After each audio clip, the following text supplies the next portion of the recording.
Hello everyone. आज हम discuss करने वाले बॉटनी यानी कि वनस्पति विज्ञान। जितने क्वेश्चन आपके जूलॉजी से बनते हैं, जंतु विज्ञान से बनते हैं, उतने ही क्वेश्चन आपके बॉटनी से बनते हैं। तो काफी इंपॉर्टेंट है यहाँ पर डिस्कस करना बॉटनी। तो चलिए शुरू करते हैं। पहला क्वेश्चन है, एटीपी किस में बनते हैं? The ATP is form.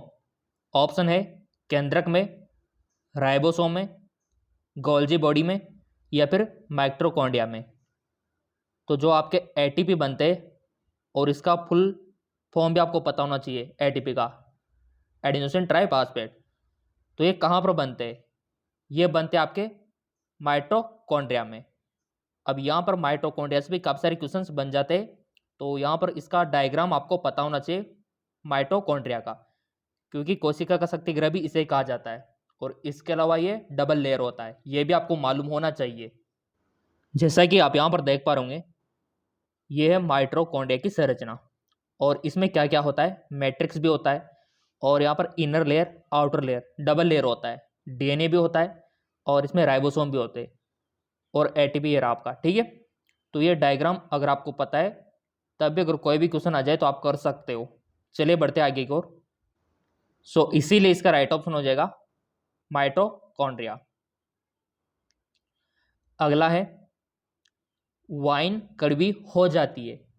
Wine जो होती है ना, वो कड़वी किस कारण से हो जाती है? तो बहुत ही सिंपल सा आंसर है इसका, ये होता है एनारोबिक बैक्टीरिया। एनारोबिक यानी कि अवायु बैक्टीरिया। आपको पता होगा कि दो तरह के बैक्टीरिया होता है, एरोबिक और एनारोबिक। अब आप बोलेंगे सर एरोबिक में कौन कौन से आएंगे और एनारोबिक में कौन कौन से आएंगे? तो चलो इसको भी डायग्राम की मदद से समझ लेते हैं। जैसा कि आप यहाँ पर देख पा रहे, ये है आपका एरोबिक और एनारोबिक। तो यहाँ पर एरोबिक में कौन कौन से आएंगे? माइकोबैक्टीरियम ट्यूबरक्लोसिस क्या है? एरोबिक। हेलिकोबैक्टर क्या है? एरोबिक। और एनारोबिक में आता है आपका क्लोस्ट्रीडियम टेटेनी और इकोलाई। तो इस प्रकार से एग्जाम्पल भी आपको पता होना चाहिए। ये डायग्राम आप देख सकते हो। सो यहाँ पर तीसरा वाला इसका राइट ऑप्शन हो जाएगा। अगला है कि आपका जो ईएमपी मार्ग है, उसके दौरान कितने एटीपी बनते हैं? यानी कि जो ईएमपी पाथवे है ना आपका, उसमें कितने एटीपी बनते हैं? अब यहां पर समझना इंपॉर्टेंट है ईएमपी पथ, कि ये ईएमपी पथ क्या होता है। तो चलो डायग्राम की हेल्प से इसको समझ लेते हैं, ईएमपी पथ को। जैसा कि आप यहां पर देख पा रहे, ये होता है आपका ईएमपी पथ, यानी कि ग्लूकोज का पायरुवेट में बदलना, ग्लाइकोलाइसिस। ठीक है, इस प्रोसेस को बोलते हैं ईएमपी पथ। और इसमें कितने एटीपी आप खुद यहाँ पर गिन सकते हो। एक ऊपर आ, ये दूसरा, और दो ऊपर हो गए, और ये रहा दो, यानी कि ये चार हो गए, और दो ये नीचे, छः हो गए। तो छः इसमें एटीपी है टोटल। और इसी को ईएमपी पाथवे बोला जाता है। पूरा यहाँ पर ग्लूकोज पायरुवेट में कैसे बदलता है, पूरा प्रोसेस आप यहाँ पर देख सकते हो। इसी को ईएमपी पाथवे बोलते हैं, यानी कि ग्लाइकोलाइसिस को, ग्लूकोज का पायरुवेट में बदलना, ये होता है। तो अभी हमने डायग्राम देखा और वहाँ पर एटीपी भी गिने, तो हमें मिला 6 एटीपी। तो यहाँ पर भी टिक वही लगाना है, 6 एटीपी। तो ये रहा आपका 6 एटीपी अणु, सिंपल। अगला है गॉसिपियम है। अब यहाँ पर ये जो गॉसिपियम है, ये प्लांट का साइंटिफिक नेम है। अब जिसको पता है कि गॉसिपियम किसका साइंटिफिक नेम होता है, वो इस क्वेश्चन को कर पाएगा। तभी आप यहाँ पर डिसीजन ले सकते हो कि अन्न पौधा होगा, दाल पौधा होगा, रेशा पौधा होगा, कि कौन सा पौधा होगा। क्योंकि पहले आपको आइडेंटिफाई होना चाहिए कि पौधा कौन सा है। गॉसिपियम ये वैज्ञानिक नाम है, और इसका कॉमन जो सामान्य नाम होता है, जो लोकल लैंग्वेज में आप बोलते हो, इसको बोल सकते हो आप कपास। ठीक है, कपास यानी कि कॉटन, इसी को बोलते गॉसिपियम। डायग्राम भी दिखा देते हैं। ये होता है आपका गॉसिपियम, ये होता है आपका गॉसिपियम यानी कि कॉटन, यानी कि कपास। और कपास किससे रिलेटेड है, वो ऑप्शन वहां पर दे रखे हैं। सो हाल ही में आपने देखा कि गॉसिपियम यानी कि कपास, और रिलेटेड होता है फाइबर से, रेसे से, क्योंकि उससे कपड़े बनाए जाते हैं सूती के। ठीक है, तो ये वाला ऑप्शन हमारा हो जाएगा रेसा वाला। तो ऐसे समझना होता है पहले क्वेश्चन को। क्वेश्चन समझना इंपॉर्टेंट होता है, फिर आंसर करना बहुत आसान होता है। ठीक है, और हमारे चैनल पे तो आपको ऐसे ही क्वेश्चन समझा के अच्छे से मिलेंगे। जिन्होंने सब्सक्राइब कर रखा होगा, बेल आइकन पर प्रेस कर रखा होगा। पौधे में एंजाइम पाए जाते हैं, सिंपल सा बच्चों वाला क्वेश्चन। पौधे में एंजाइम पाए जाते हैं पत्तियों में, संग्रह अंगों में, पुष्पों में, जीवित कोशिकाओं में। तो बच्चों वाला क्वेश्चन है कि हर एक जीवित कोशिका में पाया जाएगा। तो यहाँ पर पौधे की सभी जीवित कोशिका में, ये वाला ऑप्शन सही होगा, पौधे की सभी जीवित कोशिका में। अगला है आपका श्वसन व प्रकाश संश्लेषण दोनों को चाहिए। Respiration and photosynthesis both require. क्या चाहिए होता है इनको? कार्बनिक फ्यूल, साइटोक्रोम, सूर्य प्रकाश, कार्बनिक बंधों से ऊर्जा। क्या चाहिए श्वसन और प्रकाश संश्लेषण को? तो दोनों को चाहिए साइटोक्रोम। अब यहां पर आप बोलेंगे साइटोक्रोम होता क्या है, तो पहले साइटोक्रोम को समझ लेते हैं। जैसा कि आप यहां पर देख पा रहे होंगे, साइटोक्रोम यानी कि एक प्रकार का प्रोटीन है, ऐसा मान सकते हो, ठीक है।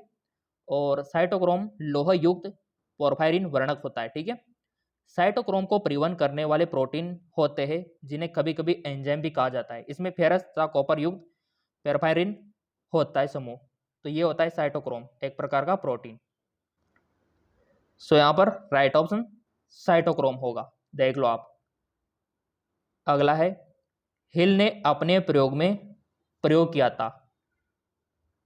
बताइए, हिल जो साइंटिस्ट थे उन्होंने अपने एक्सपेरिमेंट में क्या यूज किया था? विलगित क्लोरोप्लास्ट, पत्ती के स्तंभ, क्लोरेला, फोर्नवर्ण। तो बहुत ही आसान क्वेश्चन है, थ्योरेटिकल है। उन्होंने जो यूज किया था वो किया था विलगित क्लोरोप्लास्ट। अब आप बोलेंगे सर ये विलगित क्लोरोप्लास्ट क्या होता है?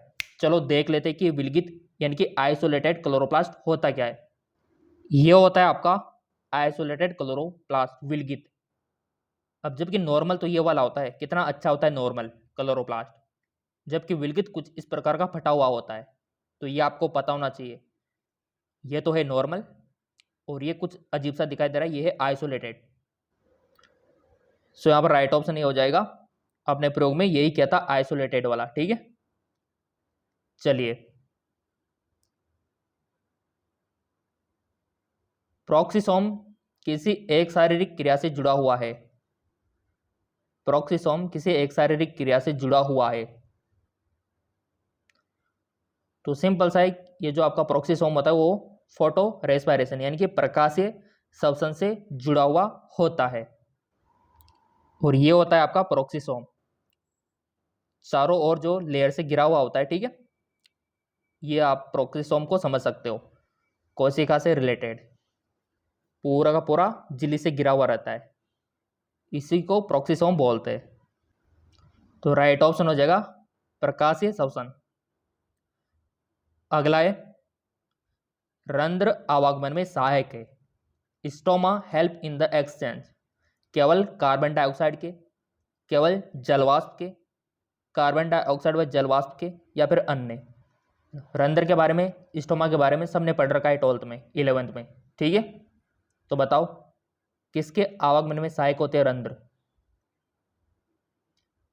बहुत ही आसान है, बहुत ही आसान, वेरी गुड। कार्बन डाइऑक्साइड व जलवाष्प के लिए इसका आगमन होता है, एक तो CO2 का, एक वाटर का। किसके द्वारा? स्टोमा रंध्र के द्वारा। अब ये कैसे खुलते बंद होते हैं, थोड़ा सा डायग्राम की मदद से समझ लेते हैं। जैसा कि आप यहाँ पर देख पा रहे होंगे, ये जो रंध्र होते हैं स्टोमा, ये क्लोज इस प्रकार से हो जाते हैं, ठीक है। आपने देखा होगा रंध्र बंद हो जाते हैं, और ये खुलते किस प्रकार से? इस प्रकार से ओपन हो जाते हैं ताकि CO2 का, जलर का आवागमन हो सके। किस प्रकार से होता है ये आप कोर सेल के माध्यम से समझ सकते हो, इस प्रकार से, ठीक है। ये खुलते और बंद इस प्रकार से होता है, इसके पीछे पूरा प्रोसेस लगा हुआ है। काफी सारे आयन भी पोटेंट होते हैं, हार्मोन भी पोटेंट होते हैं, ठीक है।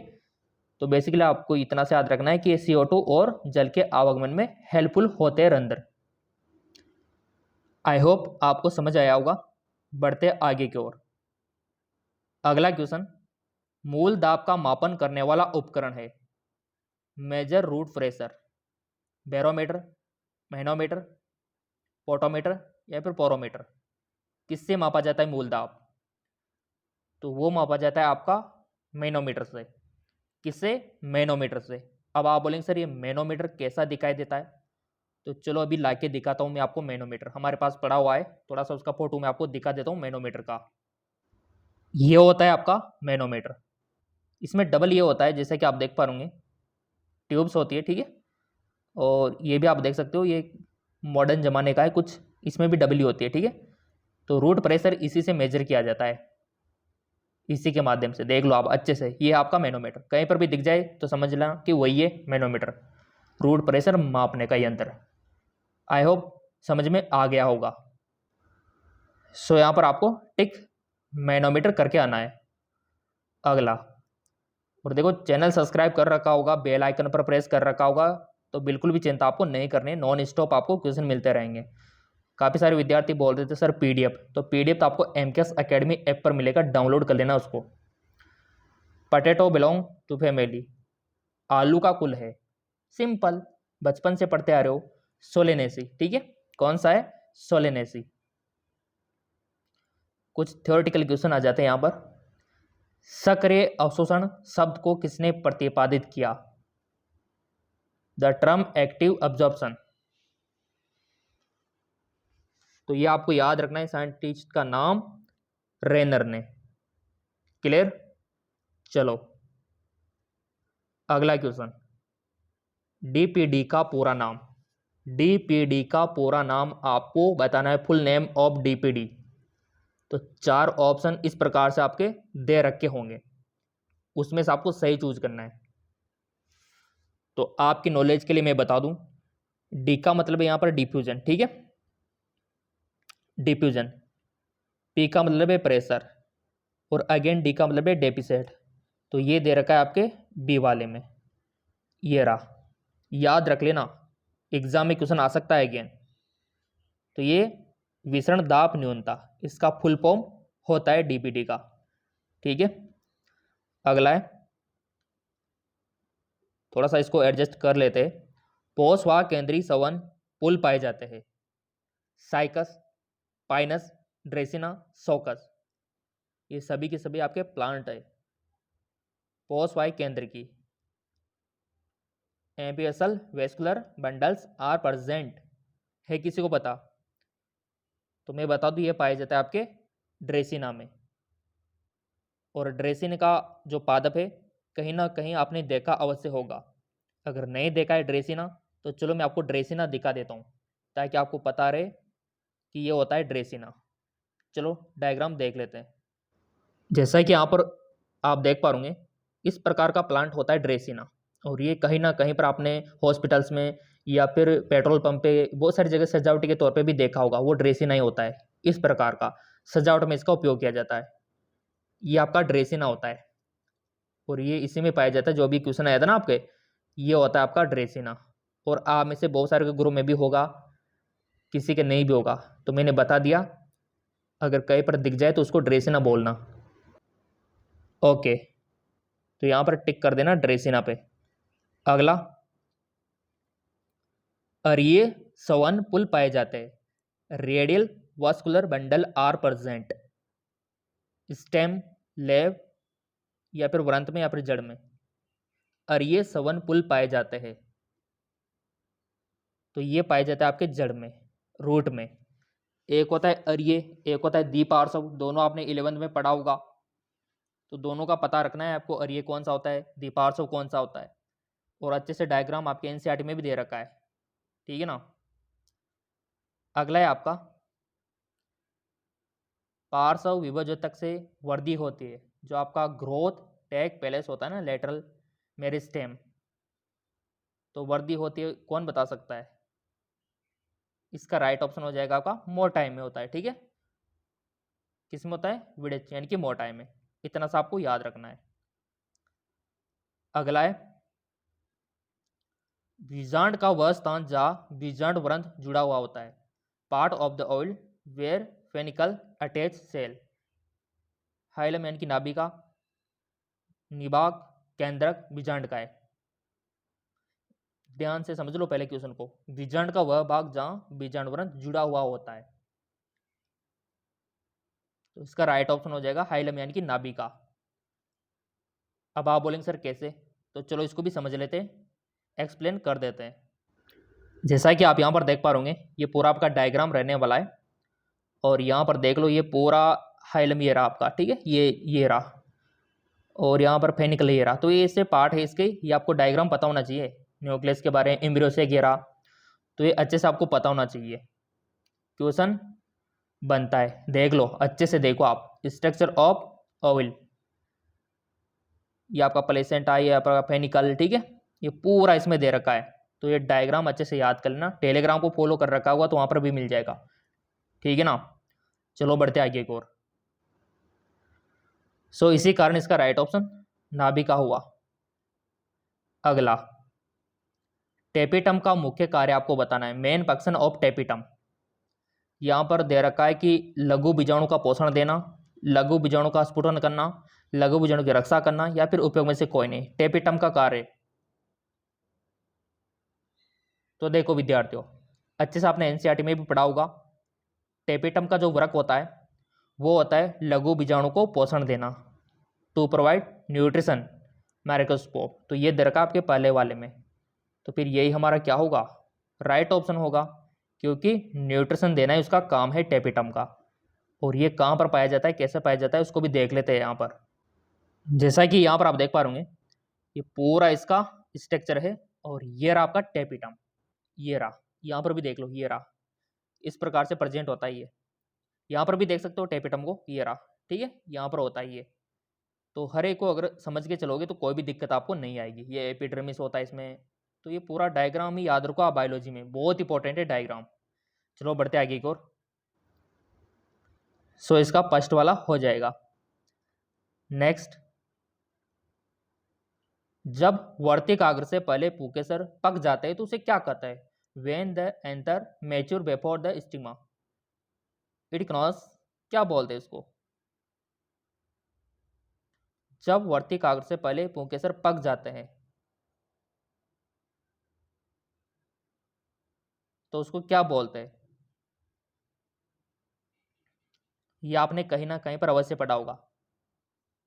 तो उसको बोलते हैं प्रोटेंड्री, यानी कि पुपवर्ता। और ये दे रखा है आपके ऑप्शन डी में, ये देखो, ये बोलते हैं उसको प्रोपेटेंट्री, ठीक है। अगला, भारत में भ्रूण विज्ञान के जनक आपको बताना है। Who is the father embryology in India, Theophrastus, P Maheshwari, S R Kashyap, सतोपम। ये देखो वैज्ञानिक का नाम अवश्य आता है। कई बार तो दीनापत्ति का वर्गीकरण से रिलेटेड पूछ लिया जाता है, कभी कभार जेनेटिक्स की खोज, बायोटेक्नोलॉजी की खोज, कभी कभार भारत में भ्रूण विज्ञान की खोज, है ना। ये क्वेश्चन बनते हैं आपके वैज्ञानिक से रिलेटेड। तो हर एक वैज्ञानिक के ऊपर भी वीडियो आएगा। सब्सक्राइब कर रखा होगा, बेल आइकन पर प्रेस कर रखा होगा तो आपको ही मिलेगा सबसे पहले। तो इसका राइट ऑप्शन क्या होगा, तो वो होगा पी महेश्वरी, ठीक है, ये वाला पी महेश्वरी। भारत में भ्रूण विज्ञान के जनक है पी महेश्वरी। थोड़ा सा इमेज इनका दिखा देता हूं ताकि आपको याद रहे। जैसा कि आप यहां पर देख पा रहे, ये है आपके पी महेश्वरी, ये, ठीक है। यहाँ पर काफी सारे विद्यार्थियों के कमेंट आते हैं, सर पीडीएफ हमको चाहिए पूरा का पूरा। तो देखो पीडीएफ आपको मिल जाएगा और लाइव क्लास भी आपको मिल जाएगी, ठीक है। तो इसके लिए आपको थोड़ा सा अगर सिस्टमेटिक तरीके से तैयारी करना है, पीडीएफ अगर आपको लेना है, ठीक है, डायग्राम अगर आपको लेना है, तो इसके लिए आपको क्या करना होगा, चलो प्रोसेस में आपको दिखा देता हूँ। इसके लिए सबसे पहले आपको आना होगा गूगल प्ले स्टोर पे, जहाँ से आप एप्लीकेशन डाउनलोड करते हो। वहाँ पर आके सर्च करना है एमकेएस अकेडमी। क्या सर्च करना है आपको, एमकेएस अकेडमी आपको सर्च करना है, ठीक है। ये आपको दिख जाएगा यहाँ पर, जैसा कि आप देख पा रहे होंगे एमकेएस अकेडमी। लिंक नीचे भी दे रखा है डिस्क्रिप्शन में, वहाँ से भी डाउनलोड कर सकते हो। डाउनलोड होने के बाद मोबाइल नंबर से लॉगिन करने के बाद ये इस प्रकार का ओपन हो जाएगा। तो यहाँ पर स्टोर वाले ऑप्शन पर आपको जाना है, तो आपको इस प्रकार का कुछ कोर्स दिखाई देगा, ये वाला, ठीक है। रेट ऊपर नीचे होता रहता है ऑफर के दौरान। तो ये कोर्स आपको खरीदना होगा, जिसमें आपको PDF, live class, recorded class, सब कुछ सिस्टमेटिक तरीके से आपको तैयारी करवाई जाएगी। खरीद सकते हो। अगर कोई दिक्कत आती है तो चलो कॉन्टैक्ट नंबर भी हम आपको देते हैं। अगर कुछ प्रोसेस आपको समझ में नहीं आता है तो ये व्हाट्सअप नंबर है, इन पर आप व्हाट्सअप कर सकते हो, हम आपकी हेल्प करेंगे कोर्स को खरीदवाने में।